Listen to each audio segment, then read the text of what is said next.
आपको अपना ब्लड ये शुगर कंट्रोल में रखने में शुगर बहुत हमेशा ज़्यादा कंट्रोल में मुश्किल हो रखें। रही है, कंट्रोल में शुगर डायबिटीज नहीं आ रही कंट्रोल है, टिप्स तो आज मैं आपको डॉक्टर एक साहब से नेचुरल, सुनिए, इफेक्टिव और आप इजीली सब बदल अवेलेबल जाएंगे। सॉल्यूशन बताऊंगा लेट्स जो कि स्टार्ट। आपके शुगर लेवल्स को कंट्रोल करने में बहुत हेल्प करेगा। ये चीज़ कोई मेडिसिन नहीं है और ना ही कोई महंगा सप्लीमेंट है।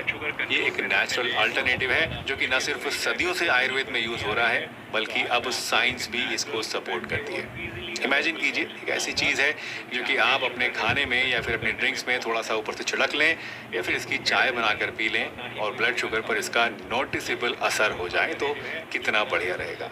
ये चीज़ जो अब मैं आपको बताने वाला हूँ दोस्तों, ये कुछ ऐसा ही काम करती है और आपको बिना किसी एक्स्ट्रा एफर्ट्स के, बिना किसी झंझट के शुगर कंट्रोल में रखने में हेल्प करती है। तो चलिए बिना किसी देरी के वीडियो शुरू करते हैं और जानते हैं डायबिटीज के लिए इस बेहद असरदार और बहुत ही सिंपल सी चीज के बारे में पूरी डिटेल से। तो ये नेचुरल रेमेडी जो आपके ब्लड शुगर लेवल्स को कंट्रोल करने में बहुत हेल्प कर सकती है वो है दोस्तों सिनामन यानी कि दालचीनी। जी हाँ, वही दालचीनी जो कि आप तरह तरह की चीज़ों में गरम मसाले के रूप में डालते हैं। लेकिन ये सिर्फ एक मसाला नहीं है बल्कि एक आयुर्वेदिक दवा है जो कि शुगर को कंट्रोल करने में बहुत हेल्प करती है। रिसर्च बताती है कि दालचीनी इंसुलिन की सेंसिटिविटी को इम्प्रूव करती है। मतलब इंसुलिन जो आपके सेल्स के अंदर ग्लूकोज को एब्जॉर्ब करने में हेल्प करता है उसके काम को और आसान बना देती है और आपकी बॉडी को ग्लूकोज को बेहतर तरीके से यूज करने में हेल्प करती है। कंट्रोल कर सकते इसके अलावा ये पीपी यानी इसके खाना बारे में खाने के वो बाद टिप्स वाली दे रहा है। और फास्टिंग यानी खाली पेट वाली ब्लड शुगर को कंट्रोल करने में भी बहुत हेल्पफुल होती है।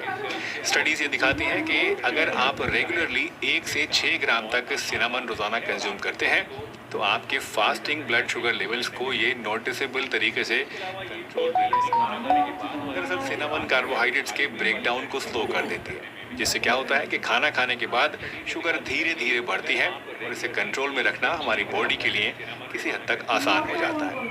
सिर्फ इतना ही नहीं, दालचीनी के अंदर कुछ ऐसे एंटीऑक्सीडेंट्स भी होते हैं जो कि डायबिटीज के कॉम्प्लिकेशंस को और हाई ब्लड शुगर की वजह से हमारी बॉडी के ऊपर पड़ने वाले बुरे असरात को रोकते हैं। कार्बोहाइड्रेट और इस ब्रेकडाउन तरह हो एक छोटी सी चीज आपके ओवरऑल डायबिटीज मैनेजमेंट में एक बहुत ही अहम रोल प्ले करती है, प्रोवाइडेड कि आप इसे सही तरीके से इस्तेमाल करें और कुछ खास बातों का ध्यान भी रखें। तो चलिए पहले समझते हैं कि दालचीनी को हमें किस तरीके से और कितनी मात्रा में इस्तेमाल करना है और फिर हम कुछ ऐसी सावधानियों के बारे में, हाई ब्लड शुगर भी कंट्रोल के हो बारे में सकता बात करेंगे जो कि आपको इसे लेते समय जरूर लेनी चाहिए। दोस्तों दालचीनी को हम लोग अपने खाना पकाने में अच्छा एज ए तरीके से मसाला तो इस्तेमाल करें आमतौर पर यूज करते ही हैं, दालचीनी लेकिन को, अगर आप इसे तो आपका दवा के शुगर रूप में यूज कंट्रोल करना चाहते हो हैं सकता तो है। उसके लिए आपके पास सबसे जो वो अच्छा सब तरीका डॉक्टर होता है साहब बता रहे वो हैं। है इसकी चाय बनाकर पीना, इसको उबाल कर आपको पीना। अनुरोध है इसके लिए आप ध्यान से एक सुनिए। छोटी सी स्टिक ले आपको लीजिए या फिर एक हाउ चौथाई टू चम्मच यूज पाउडर ले लीजिए इसका दालचीनी और बस 1 कप पानी में इसको आप बॉईल करके पी लीजिए। इसको पीने का बेस्ट टाइम है खाना खाने के तुरंत बाद।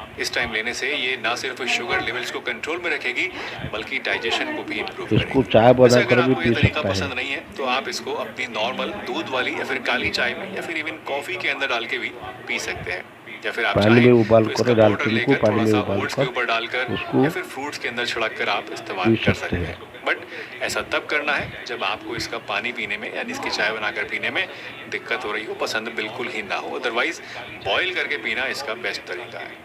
दोस्तों दालचीनी को इस्तेमाल करना बिल्कुल आसान है, लेकिन एक चीज़ हमेशा याद रखनी ज़रूरी है और वो है इसकी डोजेज यानी इसकी मात्रा। याद रखिएगा दालचीनी को आपको बहुत ज़्यादा मात्रा में कभी भी इस्तेमाल नहीं करना है। बस रोज़ाना थोड़ी सी क्वांटिटी मतलब करीब आधा से 1 टीस्पून दालचीनी लेना आपके लिए काफ़ी होता है। स्टडीज शो करती हैं कि डायबिटीज़ के लिए रोज़ाना 1 से 6 ग्राम तक दालचीनी ली जा सकती है। स्टडीज ये भी बताती है कि 7 हफ्तों तक दालचीनी को कंसिस्टेंटली लेने से ये आपके ब्लड शुगर के साथ साथ आपके ब्लड प्रेशर को और इवन आपके कोलेस्ट्रॉल को भी सिग्निफिकेंटली कम कर सकती है। तो बस अपने रूटीन में जरा सी दालचीनी लेना शुरू कीजिए और आप अपने शुगर लेवल्स को धीरे धीरे नेचुरली कंट्रोल में रख पाएंगे। दोस्तों हर चीज़ के 2 पहलू होते हैं, एक अच्छा और एक बुरा।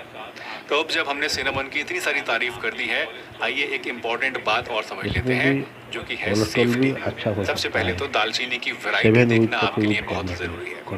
दालचीनी दरअसल 2 तरह की होती है, एक होती है कैसिया सिनेमन और एक होती है सीलन सिनेमन।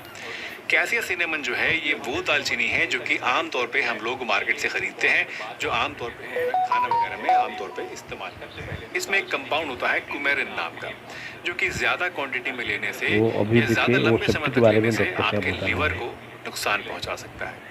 वहीं दूसरी वैरायटी होती है सीलन सिनेमन, जो कि ट्रू सिनेमन कहलाती है। कैसिया ये सिनेमन वो वैरायटी है जो कि और श्रीलंका श्रीलंका में में आमतौर पर सिनेमन। पैदा होती है और इसे हम ट्रू सिनेमन यानी असली सिनेमन कहते हैं। ये भी आपको मार्केट में आसानी से मिल जाती है, लेकिन ये कंपैरेटिवली महंगी होती है और इसको आपको दुकानदार से कहकर लेना पड़ेगा या देख कर लेना पड़ेगा कि जो आप ले रहे हैं वो सीलन सिनेमन है या कैसिया सिनेमन है। सीलन सिनेमन पे लिखा होगा कि श्रीलंकन सिनेमन, समझ जाइए कि ये सीलन सिनेमन। सीलन सिनेमन के श्रीलंकन की अंदर दालचीनी है कुमेरिन ना, की जो वो क्वांटिटी कहता है। होती है वो बहुत कम वो होती है, श्रीलंकन तो इसलिए दालचीनी यूज इसको करने कोई के लिए नुकसान बोल रहे हैं। आमतौर पे नहीं होता है। तो रेगुलरली यूज करने के लिए मैं रिकमेंड करूंगा कि आप हमेशा सीलन सिनेमन वाली वैरायटी ही लें, यानी सिर्फ श्रीलंकन सिनेमन को ही आप दवा के तौर पर इस्तेमाल करें। कैसिया सिनेमन को रेगुलर यूज करने से आप बचें। इसके अलावा ये भी याद रखिएगा कि दालचीनी आपकी शुगर की दवाओं का सब्स्टिट्यूट नहीं है।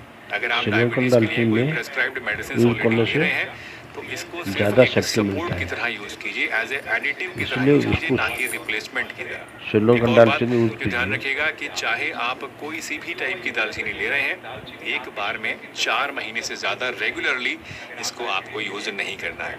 अगर आप इसे ज़्यादा टाइम तक यूज़ करना चाहते हैं तो 4 महीने के बाद कम से कम 1 महीने का गैप बीच में ज़रूर कर लें।